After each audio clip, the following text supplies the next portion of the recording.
903. नमस्कार पप्पूची आई.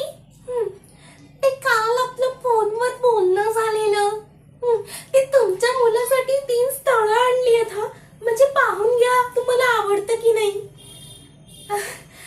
असू दे असू दे.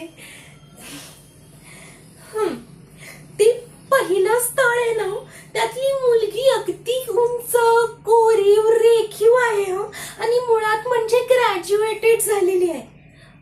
पण पप्पूची आई तुम्हाला ना थोडं ऍडजस्ट करावं लागेल. नाही म्हणजे तिच्याशी बोलताना असं समोर उभं राहू नका. नाही म्हणजे डावीकडे किंवा उजवीकडे उभं राहिलं तरी काही हरकत नाही. अहो काय म्हणून काय विचारताय. तिचा जरा विजनचा प्रॉब्लेम आहे ना म्हणून. बाकी काही नाही. बाकी अगदी सुंदर आहे मुलगी. आणि आता दुसऱ्या स्थळाबद्दल सांगते. मुलगी 12वी शिकलेली आहे. स्वतःचा शिवण क्लासचा धंदा आहे.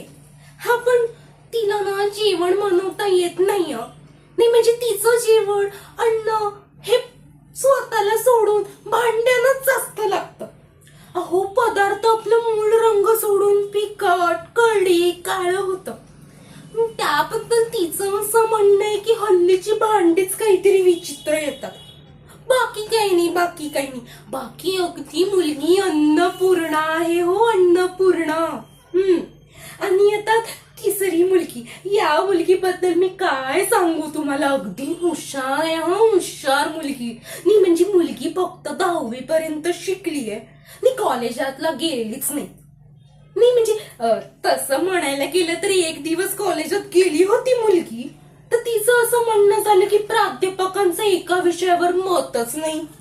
अहो काय म्हणजे इकॉनॉमिक्सचे सर म्हणतात सेल्स म्हणजे खरेदी विक्री. आता आपले जीवशास्त्रज्ञाचे सर म्हणतात सेल्स म्हणजे आपल्या शरीरातले काय ते पेशी बेशी. तर तिचं असं म्हणणं झालं की जर प्राध्यापकांचं तर एकाच विषयावर मत नसेल तर असल्या शिक्षणाचा काय उपयोग. तुम्ही पण सांगा काय उपयोग आहे. म्हणून मग तिने ना ते कॉलेज सोडूनच दिलं. आता ती फिरत असते दारोदारी सेलचे धंदे करत. बाकी अगदी सोन्यासारखी मुलगी आहे अगदी सोन्यासारखी. म्हणजे हे पप्पूचे हे अशी 3 स्थळं तुम्हाला सांगितलेत. म्हणजे बघा कुठचं आवडते. संधी हाताची घालू नका.